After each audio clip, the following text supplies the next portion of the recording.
Oops. Thank you, everybody, for being here tonight. And we have established a quorum, and my colleague, Ms. Spearing, has a guest she's going to invite to say the pledge. Mr. Olam, would you come up to the podium and lead us in the Pledge of Allegiance, please?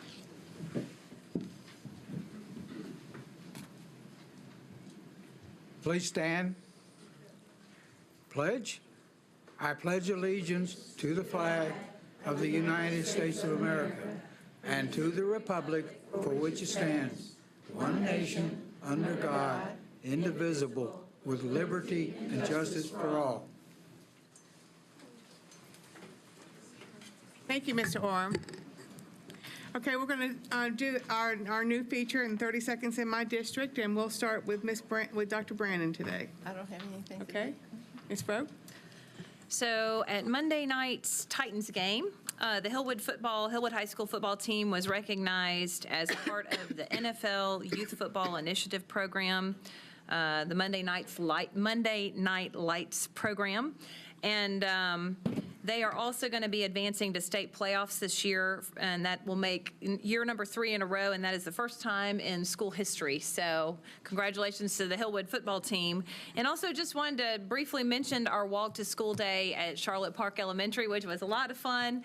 We had a lot of friends come with us, but they had the Hillwood marching band, tons of people. It was like a parade going down the street. So we really enjoyed that whole event, and great things are happening at Hillwood.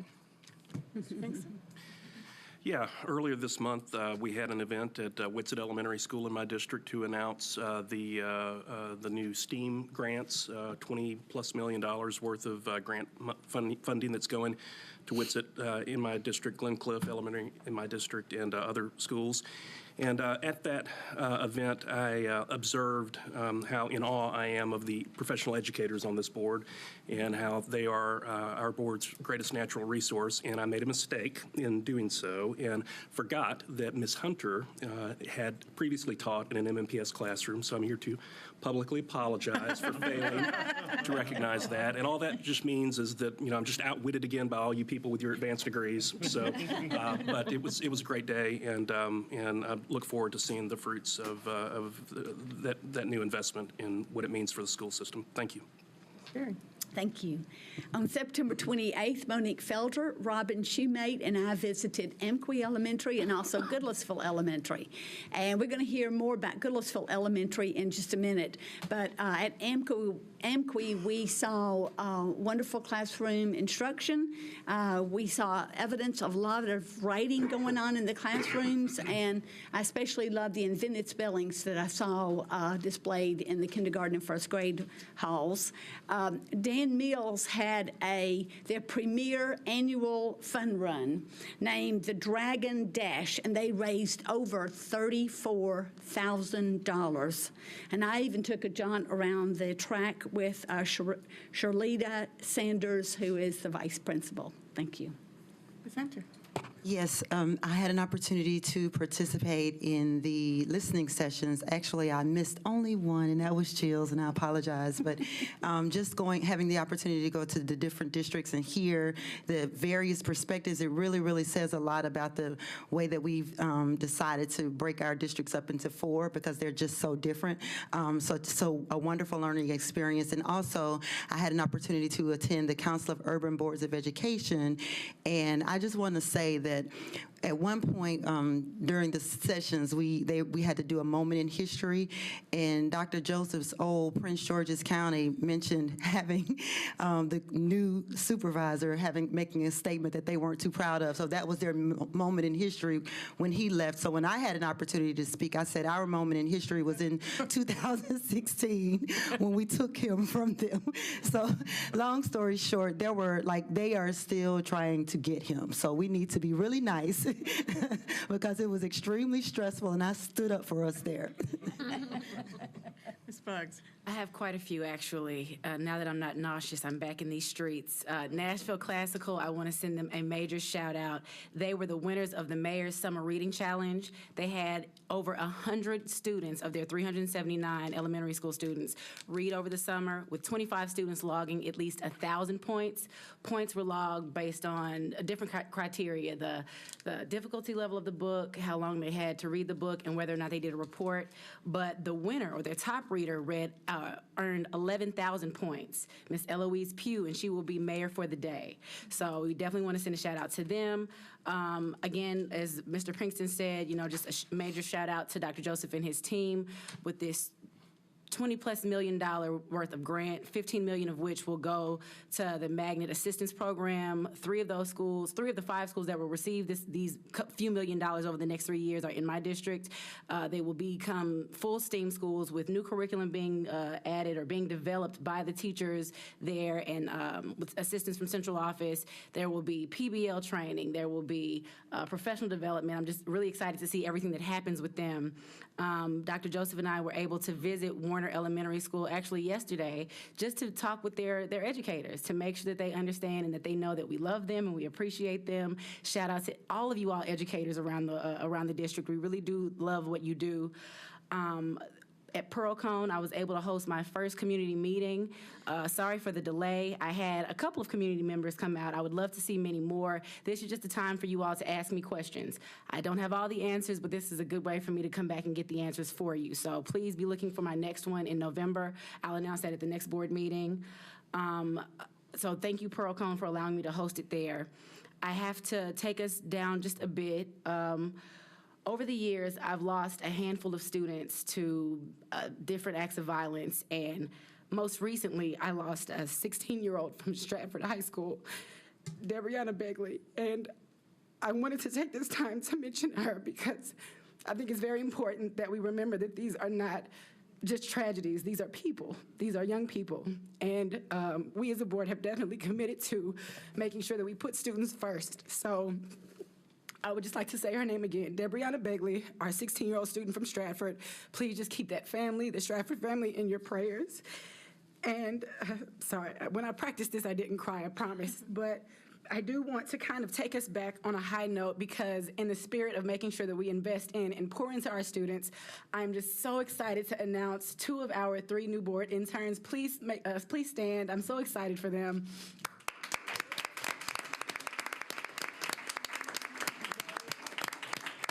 Went through a rather grueling application process and an interview process, 2 days of interviews, and we have Ms. Dawn Effianai, please raise your hand, from Martin Luther King. She has something like a 3.7 GPA, a future pediatrician, and then we have Ms. Anna Wilkins, please raise your hand, representing Stratford High School, and she has a 4.0, a future veterinarian. They will be shadowing me throughout the rest of this year. They will be meeting with me as they'll be doing case studies to better understand policy. We'll be meeting with state legislators and the governor over spring break. We will also take at least one trip up to the mayor's office, so we're really excited to have their student voices. This is their orientation night, so please be nice to them. Be ready, though, ladies. Our last intern is Charlie Utley. He was unable to make it tonight, but he will be here in future meetings. So thank you. Great. I have just 2 quick ones. On Saturday, October the 7th, the McGavock FFA had their Fall Fest with all the beautiful animals out there, the alpacas and the chickens and pigs and everything. And they do that twice a year just to raise money for the new barn that they have, and just for that program. And if you haven't been by McGavock High School, drive by there. It's on the corner of the school on Two Rivers Parkway, and it's beautiful. Those animals are great. Everybody's jealous that we have that at McGavock High School. And then the band this coming Saturday will host their, I don't know how many years they've hosted this, the Music City Invitational. It's 30-some odd years. On Saturday from 9 a.m. to 10 p.m., the McGavock will perform an exhibition at 9:15. I will be there working all day long, and it's probably my 22nd time to work that particular band contest, but I really do enjoy it. It's a lot of fun. So those are my 2 announcements. And so we will move on to awards and recognitions. Our people. Dr. Joseph? You have that. Yes, I'm going to ask Dr. Cathy to come on up, and he's going to introduce 2 teachers and the principal. Good evening. Recently, a Metro Nashville Public Schools teacher surprised a co-teacher who is colorblind with colorblind glasses. 6th grade teacher Joshua Lawhorn at Two Rivers Middle School in the McGavick cluster surprised art teacher Kimberly Caitlin with the glasses. Their principal, Shelley Dunaway, Mr. Lawhorn, and Ms. Caitlin are all here tonight. Please welcome these 2 teachers who epitomize our value of talent, which focuses on supporting, developing, respecting, compensating, and retaining our teachers, leaders, and staff. Having a supportive and creative colleague and a positive school environment are key components to creating school climates that work for everyone. Please join me in thanking Mr. Lawhorn for supporting his colleague, Ms. Caitlin, and Dr. Dunaway for creating a school climate founded on the 7 habits of highly effective people. Please join me.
Yes.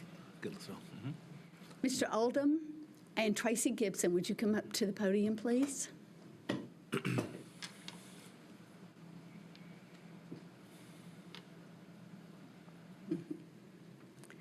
The students at Goodlettsville Elementary call him Mr. O, short for Mr. Oldham.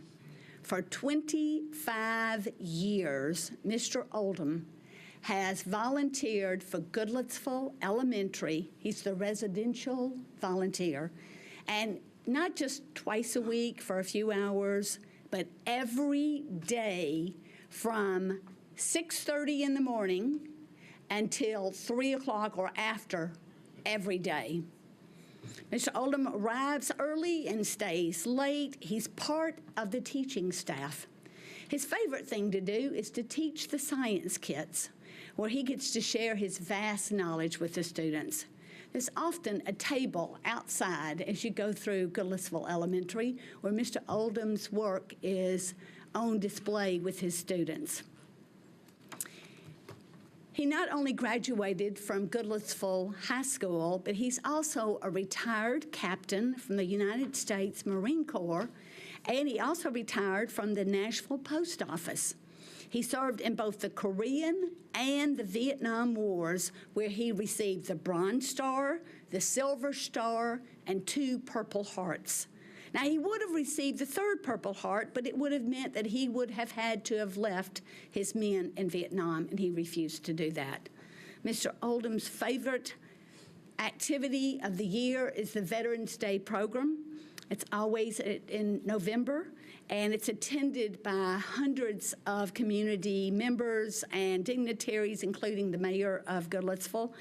On this occasion, Mr. O shows up wearing his Marine Corps uniform with all his array of medals. What a teachable moment and how impressive.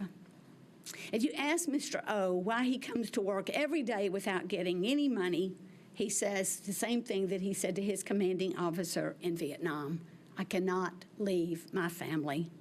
Mr. James Oldham, it is a blessing to Goodlettsville Elementary and to the Nashville community and to the Goodlettsville community to have you at Goodlettsville Elementary. We thank you for your service. We thank you for your passion for our kids, and we thank you for being you.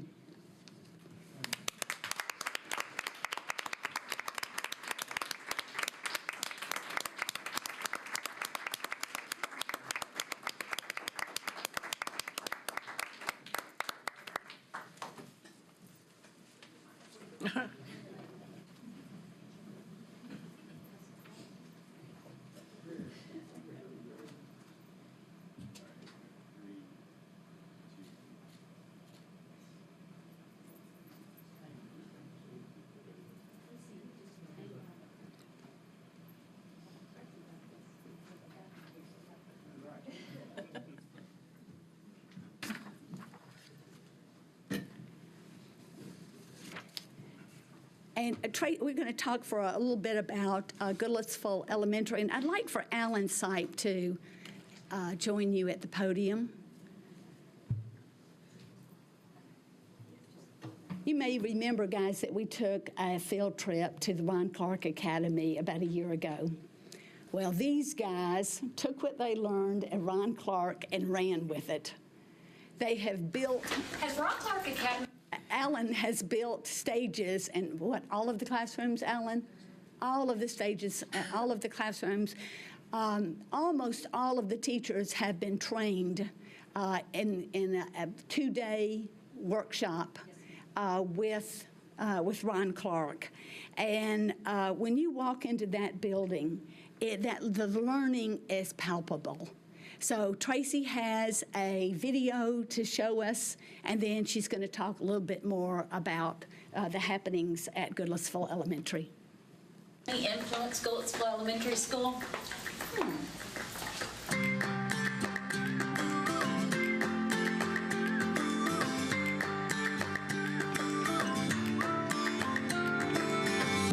If you love somebody, better tell them why they're here, 'cause they just may run away from you. You'll never know quite when, well, then again it just depends on how long the time is left for you. I've had the highest mountains, I've had the deepest river. You can have it all, but life keeps moving. You bet it has. But don't look down. 'Cause I'm on top of the world, eh? I'm on top of the world, eh? Waiting on this for a while now. Paying my dues to the turn.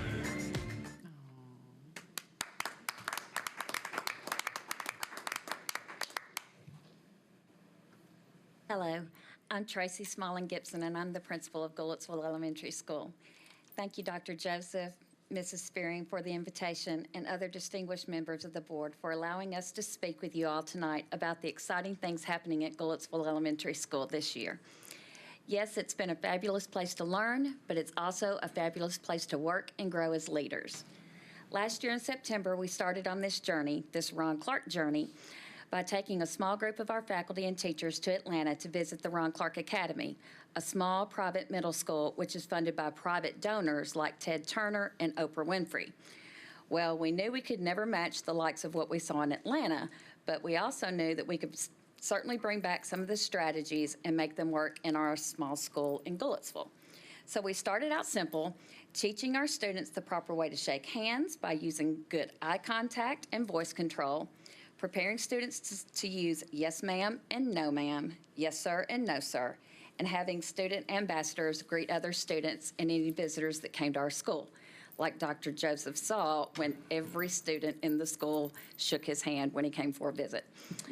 We have flexible seating in many of our classrooms, which allows students to sit in a variety of seating arrangements other than using usual desks and chairs you may see in most classrooms. We allow students to sit on pillows or bouncy balls and other chairs, or like standing at standing tables, which allows them to get their wiggles out, if that helps them concentrate a little bit better.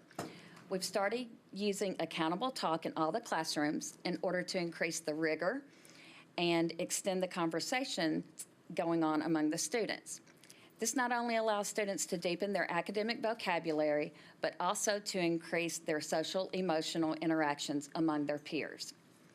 Along with the help of Kyla Kringle, who is now my very best friend, and the SEL department, we were able to send another 20 of our teachers in June to the Ron Clark Academy to finish out the training for our staff. Now we are pretty much all in. We have started our house system where we have 4 different houses in our school, where every student and faculty member is in a house and they earn points for their team by their academics, their behavior, their attendance, and other character traits. We have started a rhythm and step squad, which is pretty powerful, and they perform bi-monthly at house parties. We have Girls on the Run squad, we have a tutoring club, and we continue to practice SEL strategies both in and out of the classroom, integrating social emotional learning throughout the curriculum. This change in our school has been quick, it has been a lot of work, and it has been challenging, but it has been very, very powerful. The change has come at a cost. We've spent money on professional development, the cost of T-shirts for all of our students at no cost to them, and the cost of decorating our school to make it come alive for our children, as Jill has seen. But it's all been worth it. My Dean of Instruction, Mr. Alan Sipe, who I could not live without, can tell you some of the payoffs. So. For the past 28 years, I've been a servant of Goodlettsville Elementary. In those years, I've seen lots of strategies come and go. The last 2 have been the most powerful for me to see. Our PTO is growing again. Our families are coming back into school. We're building relationships with families by going out doing home visits. We're talking to families every day on the phone if your child does not attend school. We're reaching out to these families. We have 44 homeless children in our building right now. They're all getting taken care of, whether clothes or food on Friday that a church in our community is providing for them. Our attendance at this today was 96.5%, and it's growing up every day. Our chronic absence is at 7.5%, one of the lowest in the districts. That's dropped from 19% 2 years ago.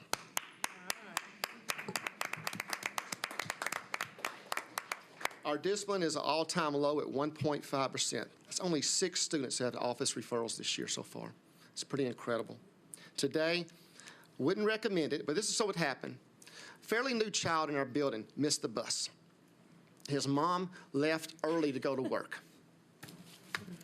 Child started walking to school. The police officer right down the road picked him up, brought him to school. Got there and I said, son, what are you doing? You had multiple choices. He said, I've never been in a school like this. I can't miss school. We're doing something right if the kid wants to come to school that bad. Right. We invite you all to come to Goodlettsville Elementary School. Come to a house party. You won't want to miss it again. They're on Fridays. Come celebrate with us. Come see all the incredible things going on at Goodlettsville Elementary. It's all good in Goodlettsville. Thank you for letting us come tonight. Thank you, Tracy and Alan.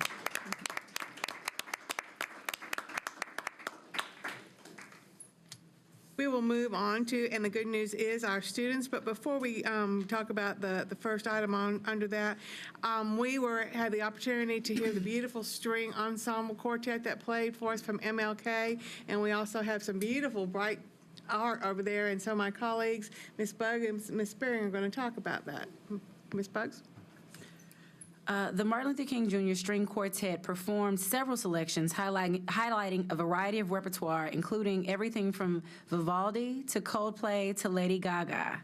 This form was made popular by J.S. Bach and features multiple part independence in harmony and melody. Anna Marie Andrews Miller is in her 15th year with MNPS. Mrs. Miller received her Bachelor of Science in Music Education from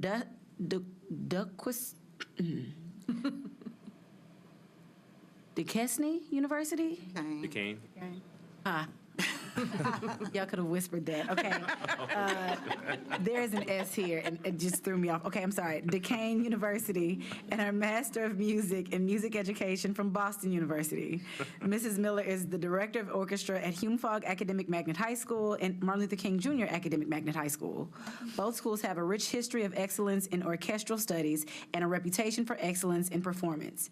Mrs. Miller was selected as a 2016 and 2017 Country Music Association Music Teacher of Excellence and serves on several national, state, and MNPS school committees. Thank you. Ms. Spearing. Yes, the Tom Joy art that you see on the walls, I hope you all take an opportunity to go by and look at that carefully. The fourth grade did the watercolors, and they have the sun face paintings and also poems that are called acrostic poems. They spell sun face, and then there's a poem that goes out from each of those letters. The second graders' art is the guitars that you see. And I want to thank Rebecca Hughes, the art teacher at Tom Joy, for collecting this beautiful work and putting that on display for us today. Thank you. All right, we'll move on to the Magnet School Grant Awards. Dr. Joseph. Okay, good evening. Like Mr. Pinkston and Ms. Buggs shared, it's a great time to invest in Metro Nashville Public Schools. And as was shared, we received $15 million to expand our magnet programs within the district. So at Whitsitt Elementary School, they'll be focusing on environmental engineering. Inglewood will be focusing on environmental science. Warner Elementary will be focusing on arts. Glencliff will be focusing on entrepreneurship. And Rosebanks will be focused on integrated technology and biological sciences. And what's important for us as we look at this grant opportunity is not just using it for 5 schools. I mean, our goal is to develop curriculum and then utilize that curriculum to expand out to other schools as we move towards the future. You know, we are a very dynamic school district, and we've got lots of parts of town that are gentrifying, and we have lots of parts of town that don't have equitable access to programming. So one of the things we are committed to doing as we look at this magnet opportunity is to make sure if we develop high-quality curriculum in these schools, that curricula can be replicated over time. So, you know, we're extremely excited about the possibilities that this grant will provide for us to make sure all of our kids are moving full steam ahead. So, very exciting time, and we're happy to engage in this exciting process. When Ms. Buggs and I were at Warner, as she said yesterday, and the teachers are extremely excited about that opportunity there to really focus on arts integration at the school. So we're looking forward to it. Thank you. And we will have student ambassadors. We do have student ambassadors tonight. Well, can I ask the Pearl-Cohn student ambassadors to come forward, please?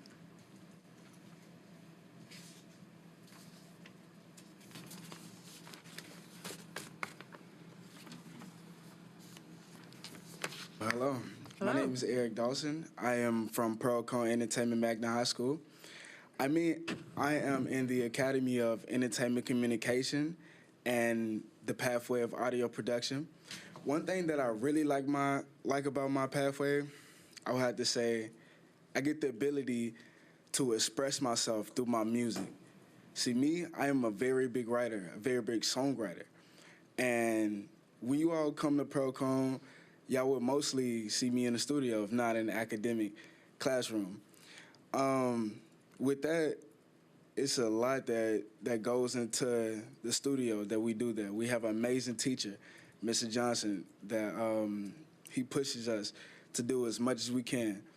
And we have a dynamic $1.2 million studio. And it's just amazing. That's why I sit and I create songs.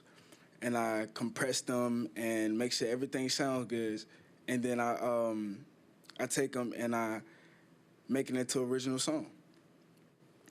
And what I also do outside of school, I am a part of, as you can see, I'm an ambassador. I have a job at Kroger. I'm a leader, and I attend the Oasis Center. I have really been thinking about, my future and stuff like that. And I want to go to either Western Kentucky for college, Belmont, or Berea. And Berea is actually a smaller college in Kentucky. And we actually have a program for Belmont, and it's called Bridges to Belmont, which offers exclusively to Pearl Cone, which they pay the full tuition. I think it's another school also, but they pay the full tuition. And you got to make sure you qualify and stuff like that. And overall, I think, you know, Pearl Cone is amazing. It's an amazing experience. I know my first time when I came to Pearl Cone, I was a freshman. And this one song, it was going around, it was generating like nationally, worldwide. And it was called Hands Up, Don't Shoot. And it brought to my attention that I would like to do music. And it pushed me even more to do music. And a couple more experiences, I had an internship at NES through Opportunity Now with the mayor. And that actually opened my horizons to see the business world instead of just, you know, just regular school. I get to see how a 9-to-5 work or just like the business world. And also, the last experience I would like to share with you all is the tragedy that happened at Charlottesville. I was one of them students that actually went down there and I spoke about it, and we actually recorded a live song with the Charlottesville students. And I was there actually recording it, mixing it, and the vocals. And what you all hear, you can look it up on YouTube and stuff like that. It should be out. And I'm proud to say that I helped, you know, make a great sound with that.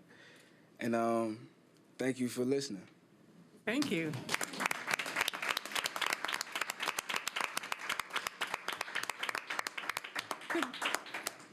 Mr. Odom, could we get a picture opportunity with him, with the young man and Christian and Dr. Joseph? Thank you.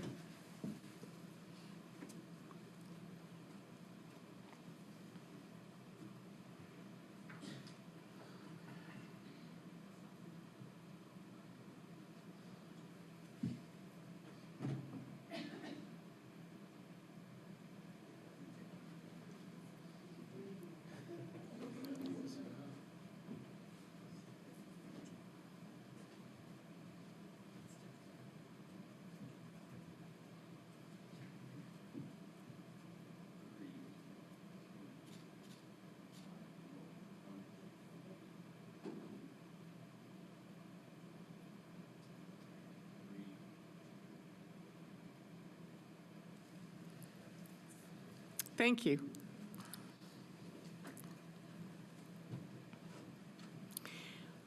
Now we'd like to hear from the ambassadors from Overton High School. Would you come forward, please?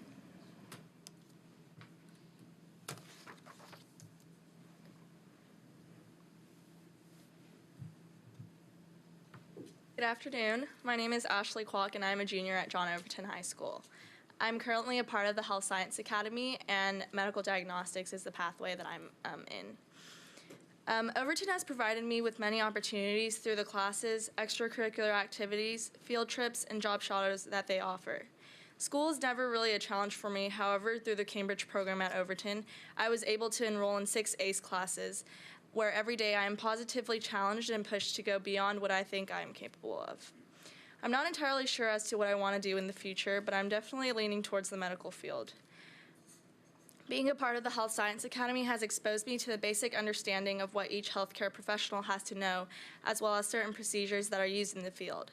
I am able to continue my exploration of the medical field through health science-related clubs such as Red Cross Club and HOSA.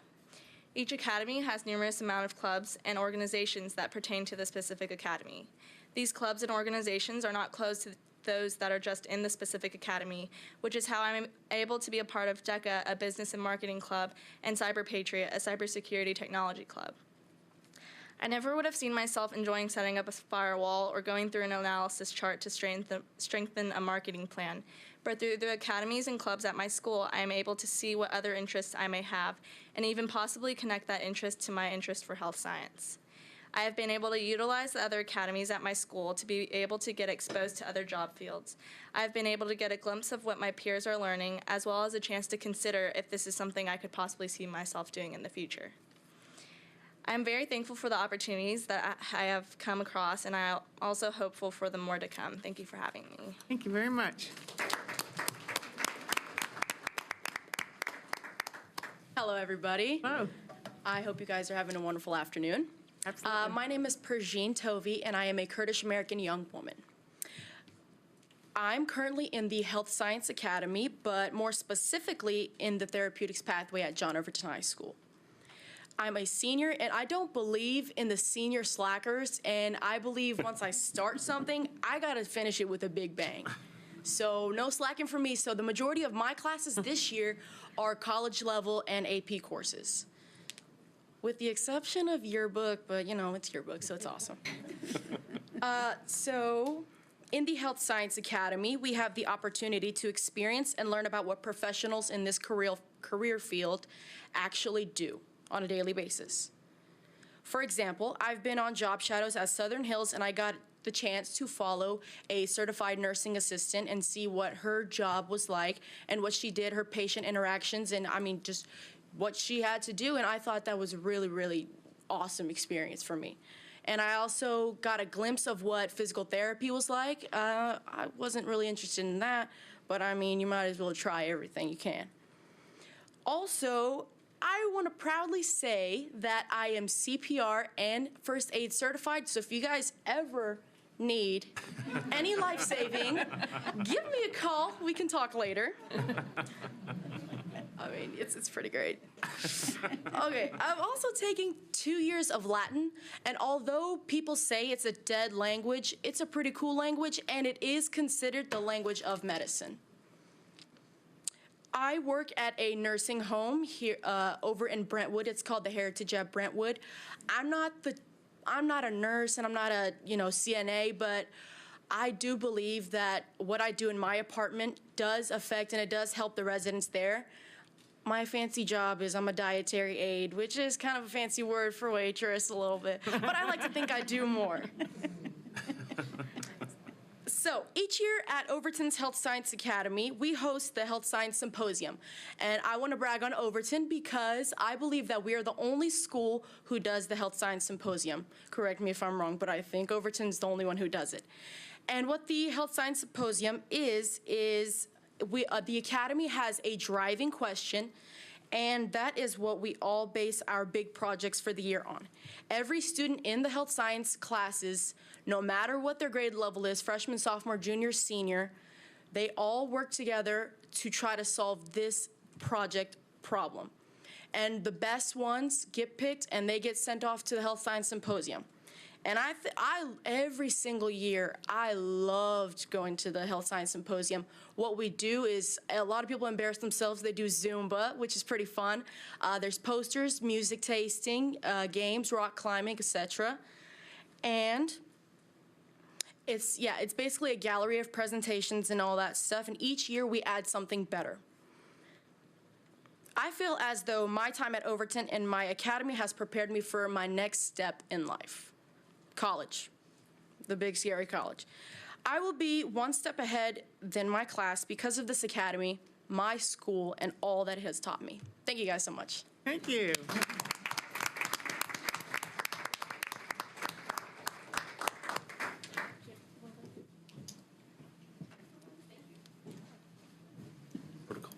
Okay.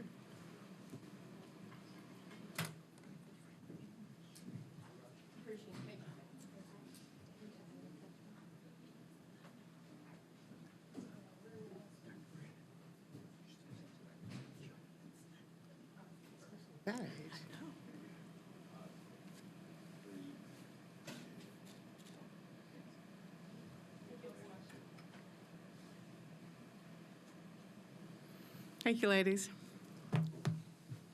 We'll will now move into the public participation portion of our meeting. The board will hear from those persons who have requested to appear at this board meeting. In the interest of time, speakers are requested to limit remarks to 3 minutes or less, and comments will be timed. And you will see your name on the screen up here, and so please line up in that order. First is Laura Leonard.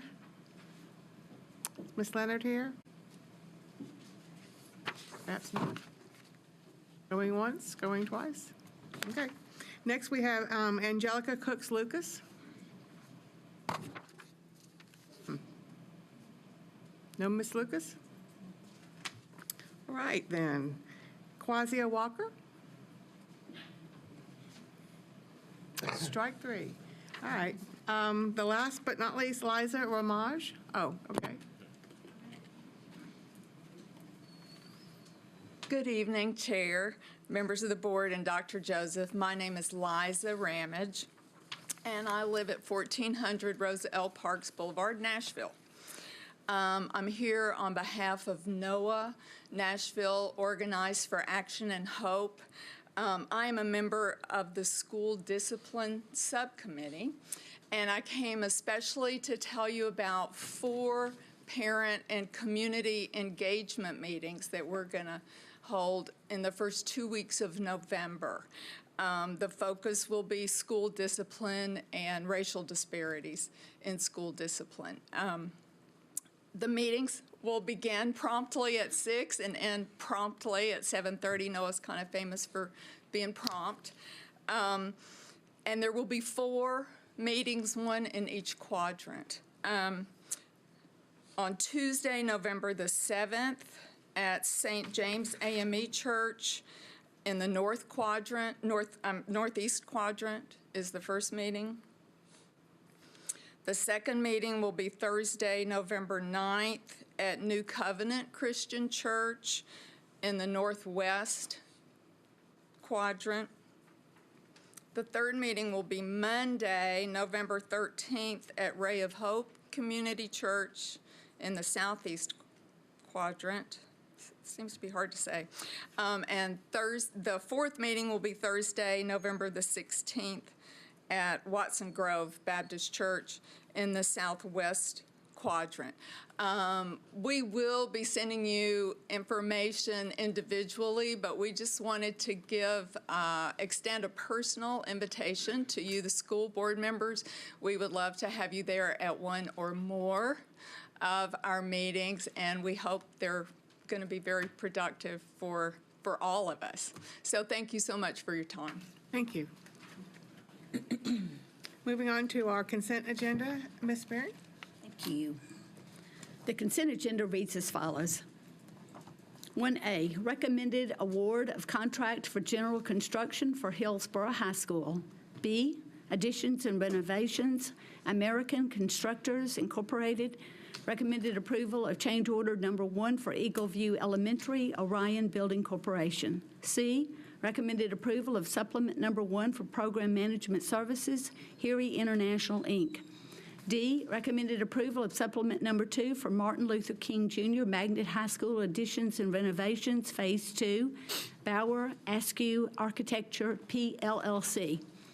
E, recommended approval of supplement number 2 for McMurray Middle School additions and renovations, HMK Architects, PLLC. F, recommended approval of supplement number 2 for Overton High School additions and renovations, TM Partners, PLLC.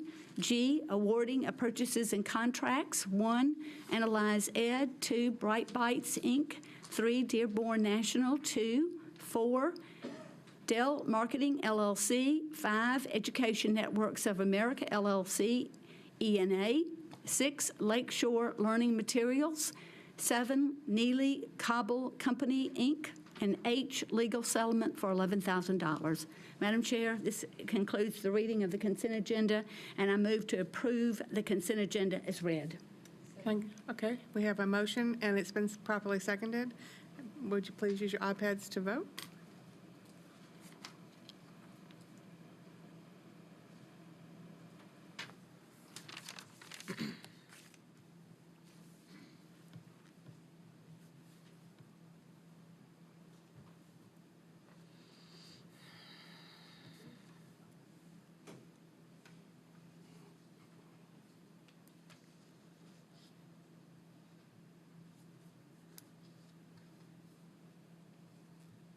Okay, the motion passes unanimously. Thank you, Ms. Spearing.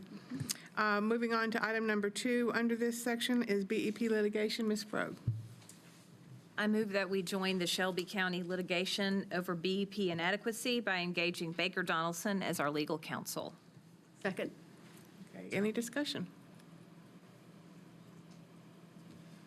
Yeah, I just want to take us back a few weeks to when we heard a pretty robust presentation about the basic education program and inadequate funding. We heard from one of our representatives in the legislature, our government relations pros, that the BEP is underfunded $1.3 billion with a B conservatively, with 8% of the school students in the state. Our share of underfunding is somewhere theoretically in the $104 million range, even if you adjust that for Nashville's fiscal capacity, our ability to fund the numbers, maybe as low as 80 million. But I think, the more I've thought about this, the more I really do believe this is, intrinsically connected to the teacher pay conversation that we've been having. The single biggest underfunded part of the BEP is the instructional salaries component. I think, using every tool at our disposal to try to, improve teacher pay as well as bring other dollars into the classroom, I think sends the right message to the community, to Nashville taxpayers, and of course to the Metro Council, our appropriating authority, which has told us previously that a supermajority of them have told us that they'd like to see this happen. So I am in support of the motion. Any other questions or comments? Advocate for them in every way we can. If we don't, who will? Okay. We have a motion that's been seconded. Please use your iPads to vote as soon as it gets there.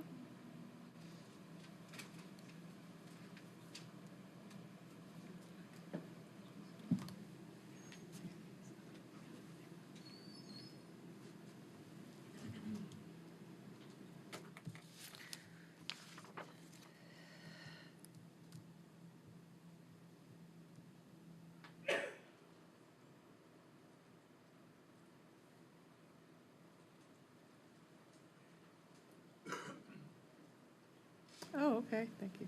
All right, the motion passed unanimously. Thank you, Ms. Brogue, appreciate that. All right, we're moving on to director's reports. Dr. Joseph. Thank you. Tonight, Dr. Changus will share data about results from our third administration of the measures of academic progress in reading. And he also has data on our first administration of the measures of academic progress in math. As a background note, MAP allows us to compare achievement and growth of our students in our schools to students across schools and across the country, including those with similar demographics. MAP's a nationally normed computer adaptive interim assessment that provides timely and detailed information regarding reading and math skills. It adapts by using a student's prior responses to select test items to administer that are appropriate for the student's level of achievement. Because the test is adaptive and is grade level independent, this assessment provides valid and reliable growth data for all students, whether they are on grade level, below grade level, or above grade level. It also provides teachers with information regarding each student's instructional level and the skills and concepts the student is ready to learn effectively. Dr. Changus is also going to discuss how our students performed well and where they didn't perform well. You'll see that we have much work to do and that our focus on literacy is important to sustain and to deepen. Dr. Changus is also going to discuss our 2017 ACT results, which were released last week. These scores are an important indicator of college readiness, and this year we're pleased to see positive growth in the ACT composite score, which moved from an 18.7 to an average of 19 this year. We also saw some improvement in the number of students scoring a 21 or above the score required to qualify for the Hope Scholarship. While we're pleased to see increases, we would like these numbers to be higher. With our strategies to increase access to rigorous educational programs throughout the district, to increase the number of high school students meeting college and career readiness benchmarks, and to reduce gaps in achievement for all students, among other efforts, we expect to accelerate this growth over time. And now I will turn it over to Dr. Changus. Thank you, Dr. Joseph. So we will start with the measures of academic progress that we have administered the assessment in reading now 3 times, starting with the winter of the 2016-17 school year, and for the first time in mathematics in grades 2 through 8. As Dr. Joseph mentioned, we have norms, national norms for both achievement and growth, so we can see how our students are progressing relative to students nationwide over the course of the school year. We will, in one of the interesting findings from the fall, normally we see a little bit of a decline from the spring assessment to the fall with summer loss, especially for our economically disadvantaged students. But if you remember last spring, we saw a decline from the winter to the spring, and we theorized that the test fatigue of taking 10 ready assessments followed by MAP may have been a factor. And we have some support for that idea because our scores bounced back this fall from last spring, and we'll see those results in a minute. We also saw that our reading scores have exceeded our math scores relative to the nation. So that is one area of concern with the math data, but this was a baseline for mathematics. So looking at our data for reading, this table has results over the 3 administrations, winter of last year, spring of last year, and this recent fall administration by grade level. We have the median national percentile, and again, the national percentile, the median is the middle score. So if we ranked all of our students' scores from lowest to highest and took the middle score as a representation of our typical student, that number represents the percent of students nationally that we outperformed. For example, at grade 2 this fall, we saw a median NP of 44, which means that our typical second grader outscored 44% of students nationally. The national median NP would be a 50. That would be representing performance over above half of the students nationally. We also show the percentage of students in the top 3 quintiles. A quintile essentially breaks up our data into 5 equal parts, where we would have 20% of students in each quintile. So quintiles 3 through 5 nationally, we would have 60% of students.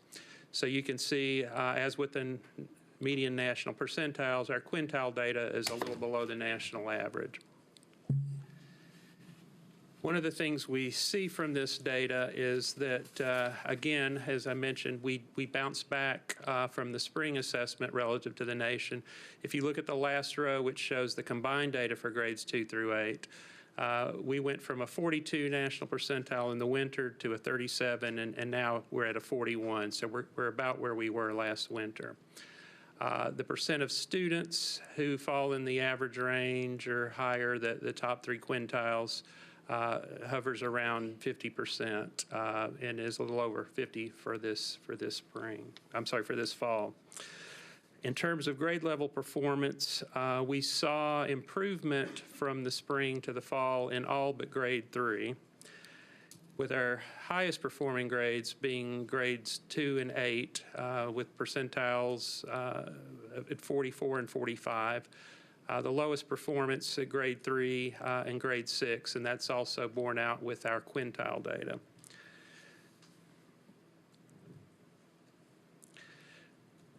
When we look at only the students who have been in the testing all three administrations for reading, essentially we're following cohorts from last school year to this year.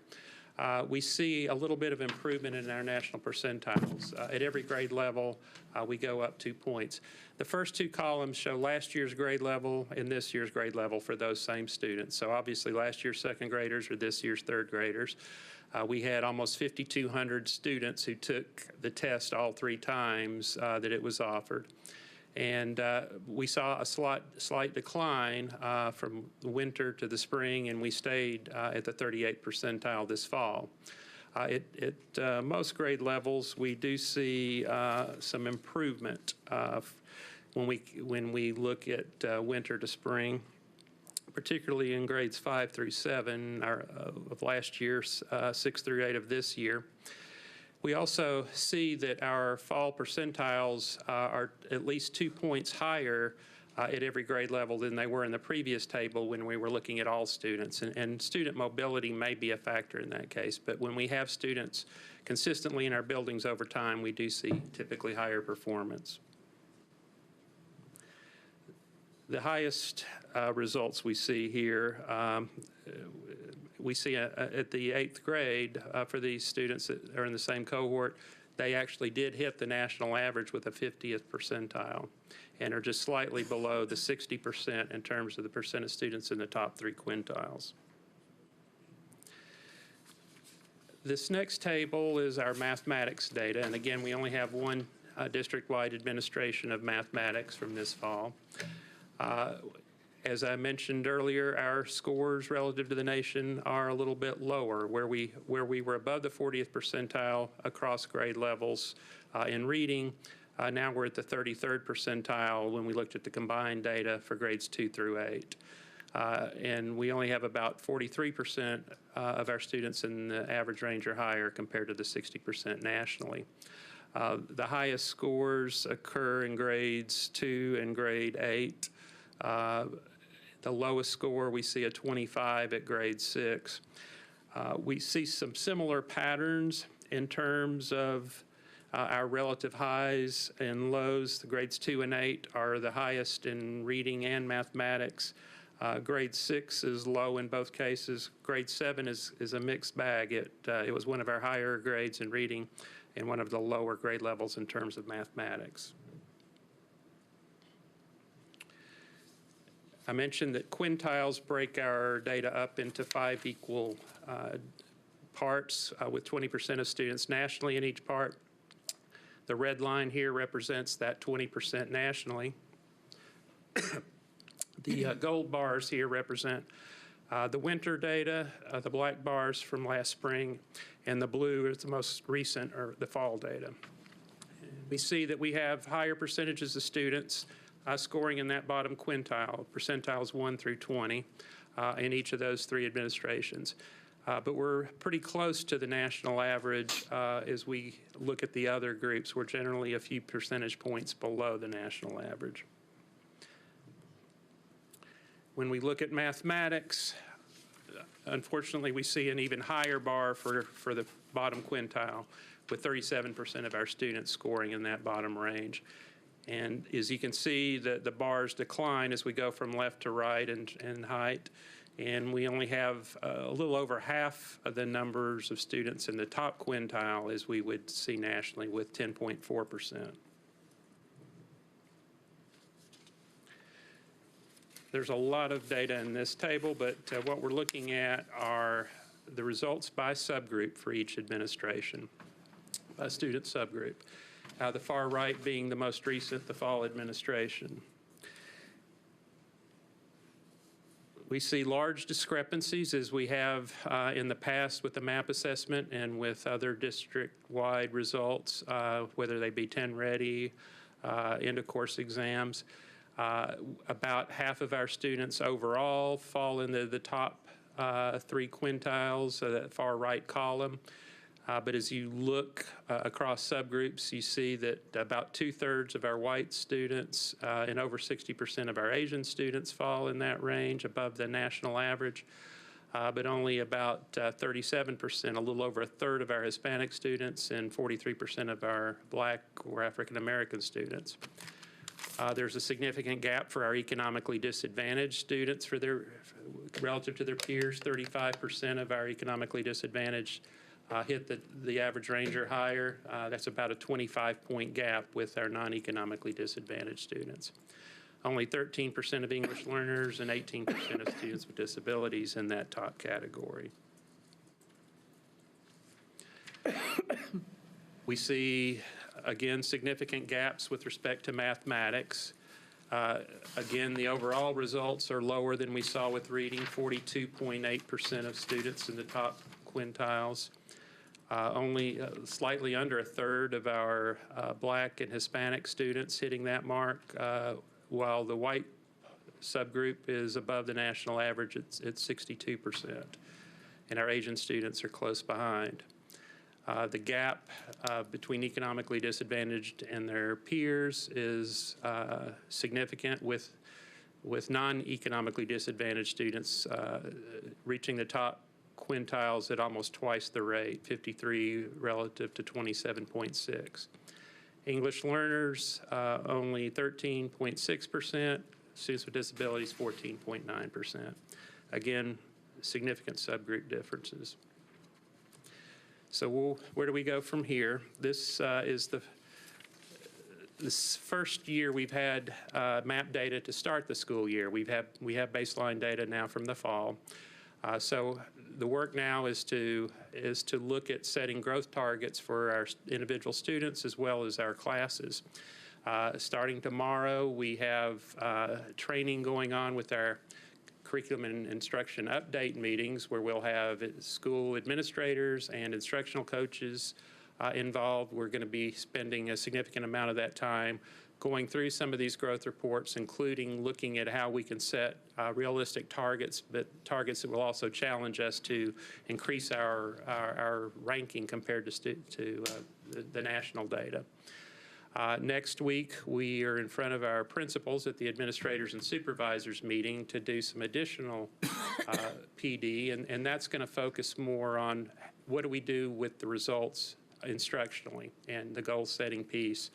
And curriculum and instruction will be heavily involved in that process.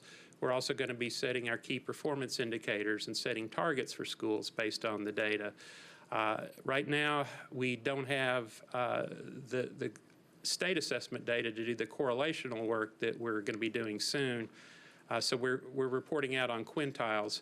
But in the coming weeks and months, we will be correlating to the TCAP assessment data that's coming back, starting to come back now. And we will set cut scores on our MAP assessment that we believe will be very predictive of those end-of-year scores on the 10 Ready, similar to what we did a few years ago with our Discovery Education assessments. So we have a lot more data now to start the year in terms of our benchmarks. I wish we had the correlational piece already, but based on the data that we've seen coming back from the state, we're going to feel very confident about our students that are in that top quintile, and pretty confident with the students that are in the next quintile that they're on track for success on those state assessments. The goal is to get all students moving in the right direction. So with that, I will take questions. Paul, the only thing I would add is the fact that we are going to be communicating with parents. We'll be sending letters home to parents, letting their parents know what their MAP-R scores for MAP-R and MAP-M scores are in their TN Ready data. So we're waiting to compile it all to get it to parents so families are aware of where their children stand. And as we start setting growth targets to be able to work with parents to understand what that means in terms of we should expect children to grow as a part of being a part of our program and expecting, communicating how much we expect them to grow at a minimum. So that way everyone's clear as we're moving forward. Thank you. And yes, we will be combining that with our the MAP data with the 10 Ready data and also indicating whether students have met the qualifications for academic magnets to help make that process a little more transparent. Anybody have questions, comments? Speak. With the errors that have been reported being made in the 10 Ready scores, would that change much of the information that we have that will be going to parents, or do you not foresee that? The end-of-course data has not been distributed to parents, I don't believe, at this point. We're still waiting on some of the reports to come back from the state. We did have some preliminary summary data that we shared with schools. What we're seeing, we're still trying to get a handle on the impact. It seems to be a minimal impact, about a percentage point, but across the district. We're not so sure, though, in terms of individual schools, but that has been rescored, and we're starting to get the additional data, but it is another slight setback. Madam Chair, I have a question if you don't. Oh. Ms. Pope? Oh, I thought you had something. I do. Okay, go ahead. Okay, I have a few questions. So first of all, I'll just say that I'm really glad that we're beginning to implement our own testing so that we have a clear way to compare scores from year to year, because, to put it bluntly, I think the state has been pretty incompetent in a lot of the testing that it's implementing. We've had the testing platform fail, we've got the tests scored incorrectly, and on and on. So I think that's a good thing. I guess I've got a couple questions. So I know that, so these are new tests that we're implementing, and you mentioned being able to correlate them to Tennessee Ready.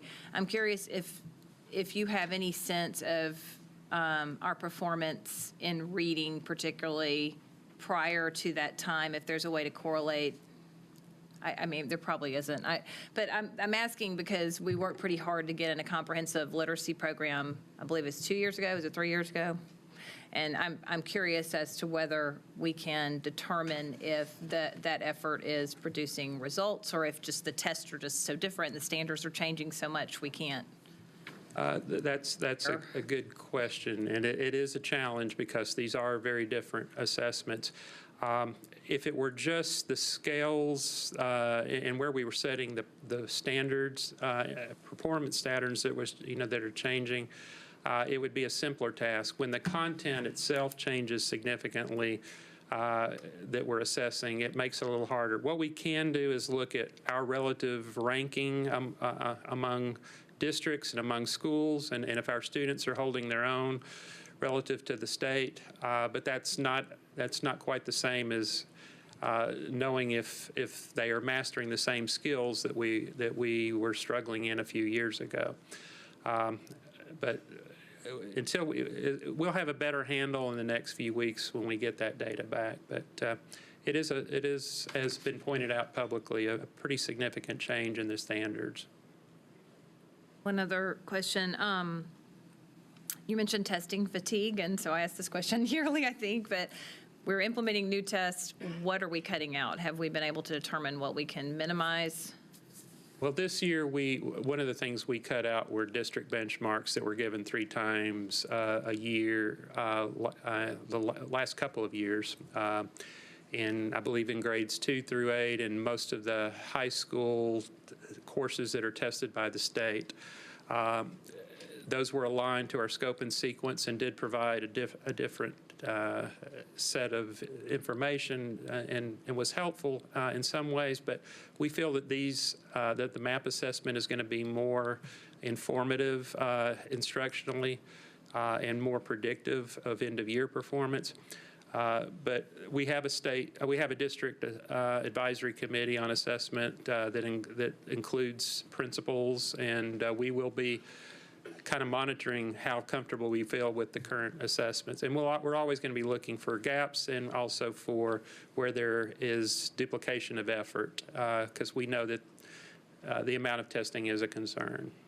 We have And one of the things we said we were going to do too, one of the challenges we have is that we have schools that administer tests that we don't know anything about. So they'll buy a product, like many people use iReady, for example, or they'll contract with someone. So that we have a lot of that going. So in addition to what we administer, there's other stuff that we don't know about. And that's one of the things that the assessment committee is going to look at. And we're going to be explicit about these are the only assessments you should be administering as we move into next year. So this will be the last year of just allowing people to just buy whatever test they buy to do additional things. Because I think that's where the additional fatigue comes, when it gets school by school and we're adding additional things that if they used MAP-R and we showed them how to use it well, they could get the answer from that one assessment.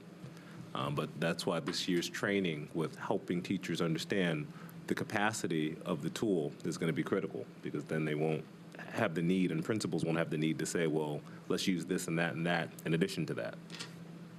So do we have a timeline when we might know from that committee,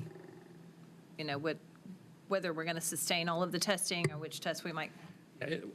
We don't have a specific timeline. My guess is it won't be until at least a few months go by.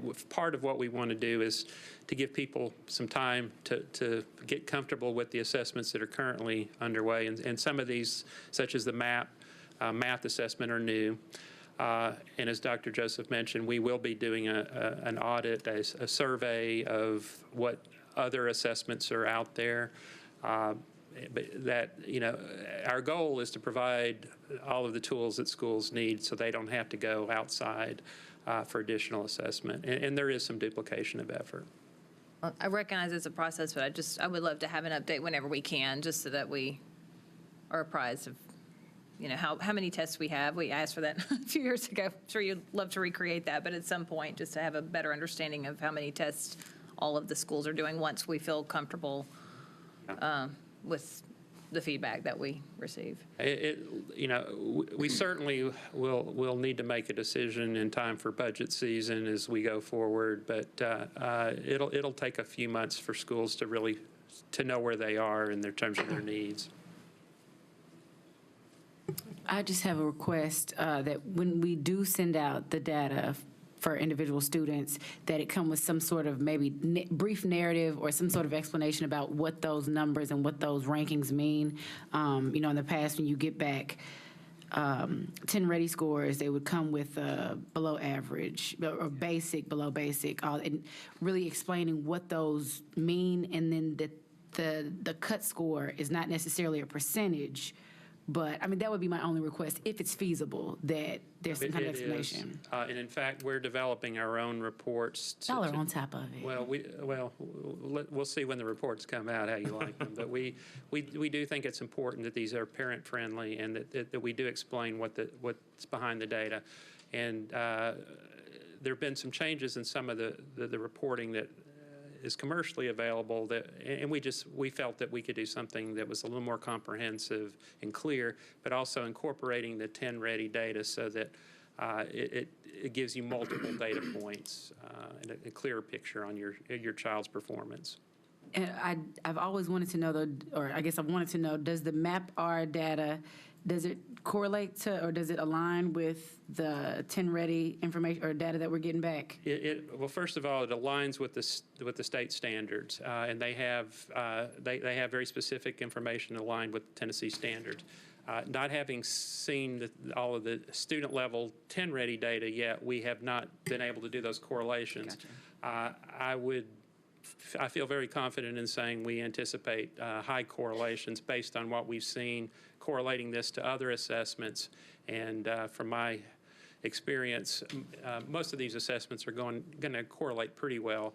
This one being aligned with our standards and the quality of NWA's work historically, I think we'll be able to predict with probably 75 to 85% accuracy how our students are going to do at the end of the year on state assessments. Thank you. Thank you, Paul, for this presentation. When did we begin administering the NWEA reading? Was that last year? It was the winter. Middle of last school year. So Okay. we administered in the winter, the spring, and then this fall. Okay, so all of the data is here. Yes. And help me understand, the reading portion. Do students read a couple of paragraphs and answer questions? How is that test set up? Yeah, that's fairly typical that there are passages, but there are, and we can try to get some sample items to share with you and give you a little better picture. And it's going to vary a little bit by grade level. But yes, it's pretty similar to the types of assessments that the state administers. And it's all done online. But yeah, there are passages. Is there any writing component to the NWEA? No, there's not. Now, we're going to be doing some separate performance tasks with writing samples this year to try to fill in that gap. And those are going to be scored locally or at the school level. They're for instructional purposes, and those are occurring 3 times. It's exciting to see second grade and 8th grade doing so well. And I have a sense of we're doing so much at first grade that second grade would perhaps benefit from that. But 8th grade, what's happening in 8th grade that is raising our scores? Do we know? Yet. Not yet. That's one of the next steps is to try to look, and we do have school-level data that we'll be sharing with you in the coming week. Now that we have the fall data, we can start digging into it. But I'm not sure. We have seen historically with some of our state assessments that eighth grade scores, value-added scores, tend to be a little bit higher. I think some of it is the continuity, having been in that building for a period of time. But there's probably more to it than that. Thank you, Paul. Ms. Bugs? Dawn Effianai, go ahead.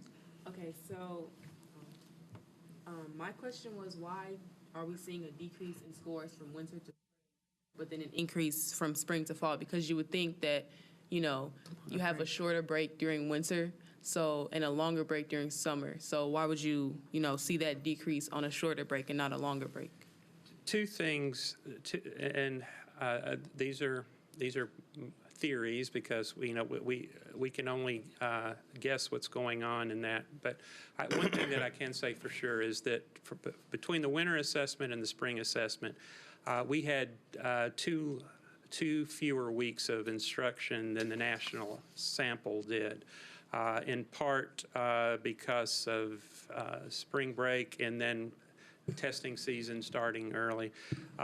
The other hypothesis is that we spent 3 of those weeks in the spring before the spring administration of MAP doing 10 Ready for the first time, and I think a lot of our students were just worn out, that the test fatigue I mentioned earlier. We heard a lot of reports, and again, those were anecdotal reports, but normally we would not see improvement from spring to fall, over the summer. And the fact that our scores have come back up does suggest that they were a bit deflated in the spring. And having been involved at the state level and district level with assessments, I know that the first year that we did, I think it was in 2004, when we rolled out a new state assessment that was considerably longer than anything we ever had done. At that time, we were doing a nationally normed test. We saw a decline across the state in terms of performance. I think that was a fatigue issue as well, and we bounced back after that. But again, those are our theories, but it is unusual to see scores improve from fall to spring, from spring to fall, unless there was something deflated in the spring. Anybody else? I just had one question about the writing assessment. Will all grade levels be participating? I believe it's grades 2 through 11. I'll need to verify that, and that's coming out of our curriculum and instruction office. Again, those are strictly for instructional purposes. There will be writing prompts, and students will respond to those. We're also doing some math problem-solving performance tasks. These will also help prepare our students for that portion of the state assessment that has some open-ended questions.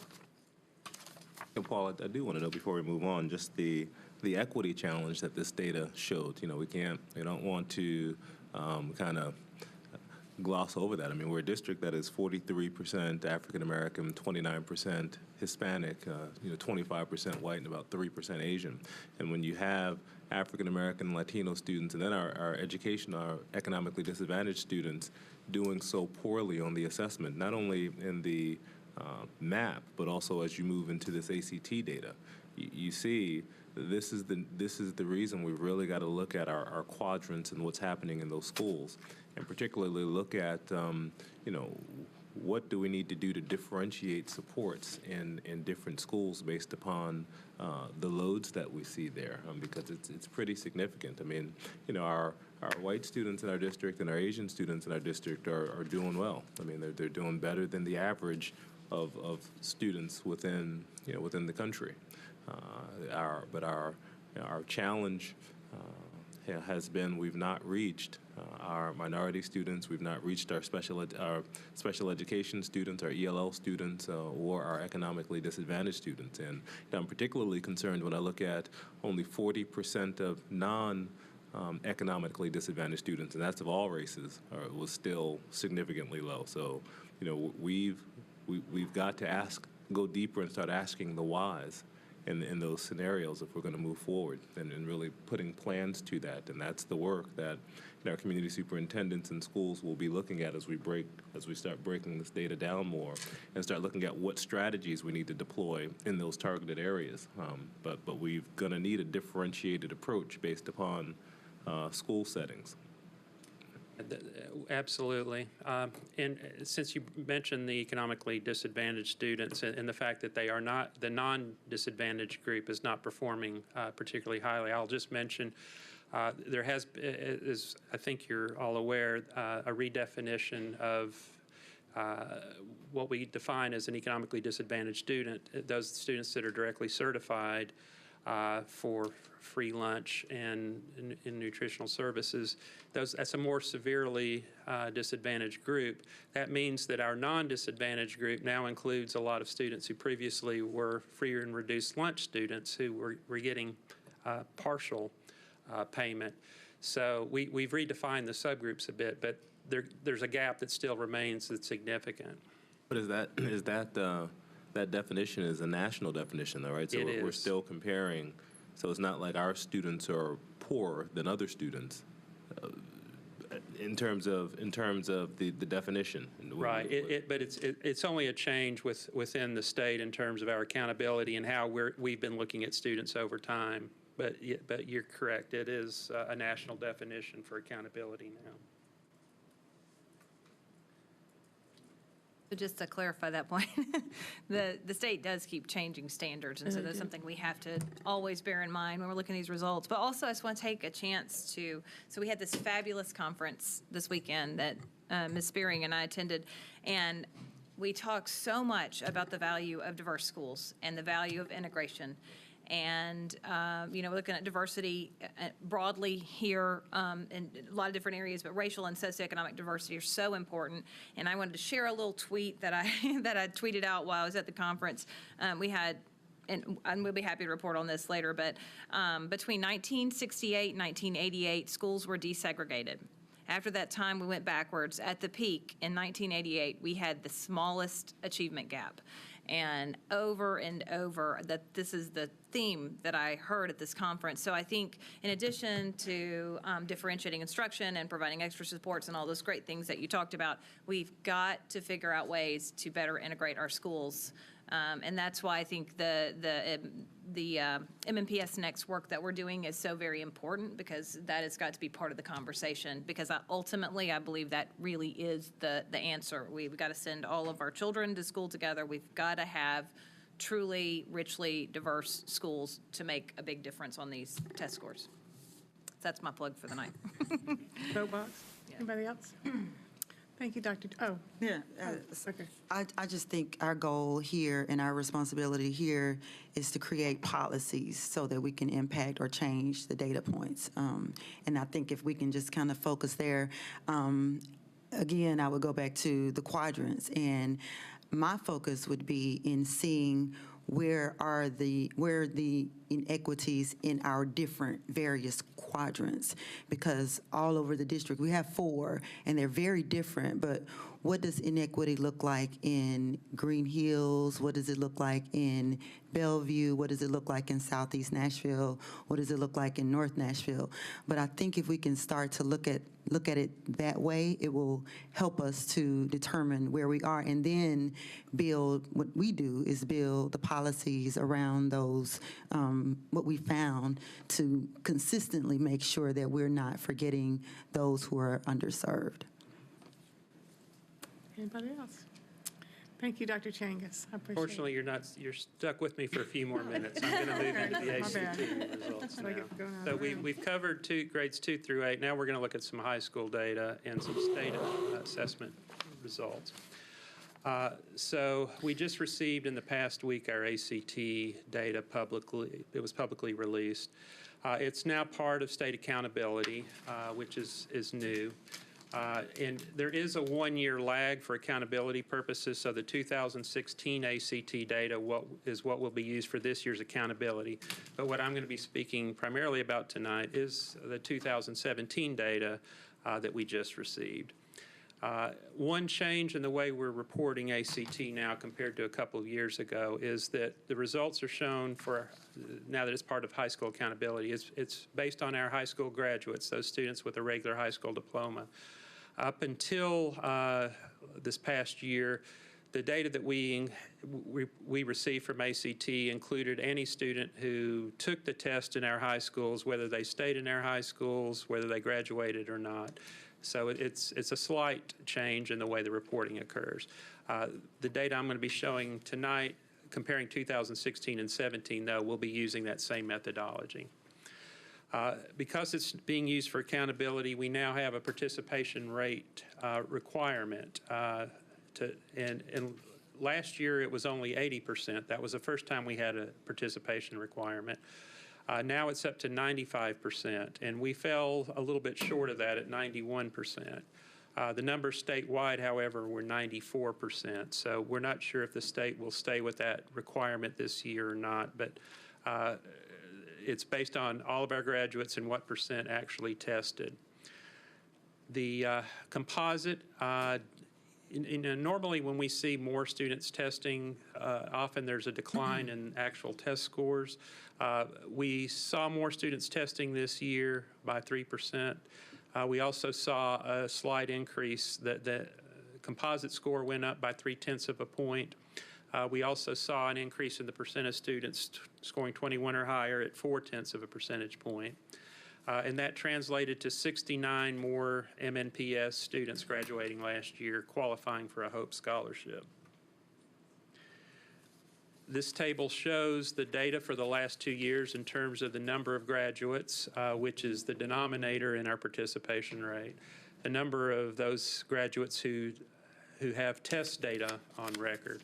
And when I say on record, there may be some who took the ACT at a private institution before transferring here or from out of state, and we will be trying to identify those students. But our participation rate went from 88% to 91%. And then the number, again, scoring 21 or higher went up by 69 students, or 0.4 of a point. But as we see, and the challenge that Dr. Joseph alluded to earlier, we still have less than a third of our students that are hitting that composite benchmark. And by the way, statewide, that percent at 21 or higher was 42%. So we're a bit behind the state.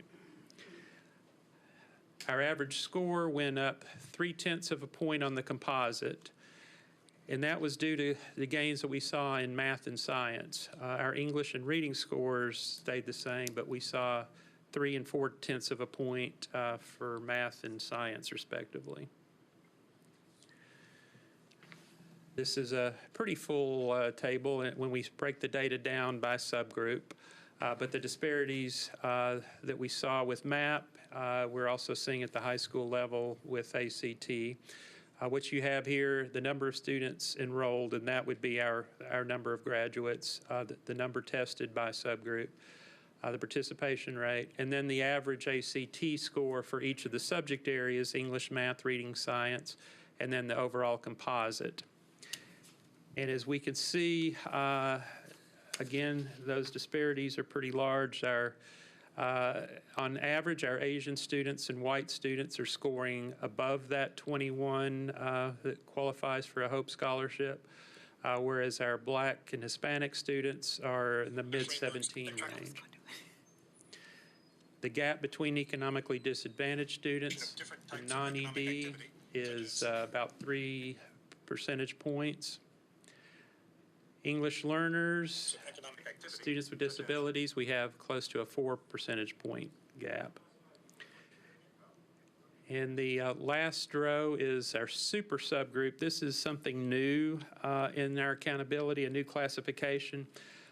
That includes any student who's either Black, Hispanic, Native American, economically disadvantaged, English learner, or student with disability, the subgroups that have traditionally scored below the state average. These are not unique categories. A lot of our a lot of our English learners are also economically disadvantaged students. Over 90% typically have been. So we have students who fall into multiple categories, but that is a new classification for accountability to look at students in any one of those subgroups.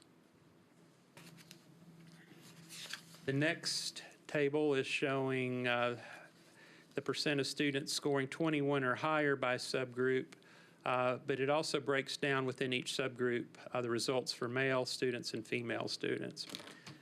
The percentages, over half of our white students are hitting that 21 composite, almost half of our Asian students, but only about 1 out of 5 black students and Hispanic students.